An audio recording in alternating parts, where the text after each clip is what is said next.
বন্ধুরা, শুধু তোমারই জন্য আজকের পর্বে আসছে একেবারে চমকে দেওয়ার মতো টুইস্ট।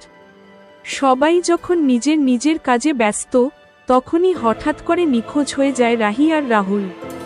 হ্যাঁ, একেবারে কাউকে কিছু না জানিয়ে উধাও দুজনেই। বাড়ির সবাই তখন চিন্তায় পড়ে যায়। কোথায় গেল তারা?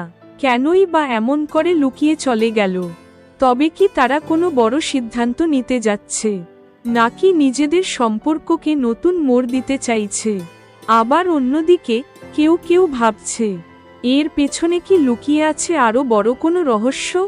এই ঘটনার পর থেকেই শুরু হয় নতুন উত্তেজনা আর নাটক।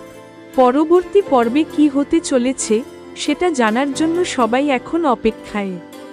তো বন্ধুরা, তোমাদের কি মনে হয়, রাহি আর রাহুল কোথায় গেল? কমেন্টে তোমার মতামত জানাও। আর এমন আপডেট পেতে ভিডিওটা লাইক, শেয়ার আর সাবস্ক্রাইব করতে ভুলো না।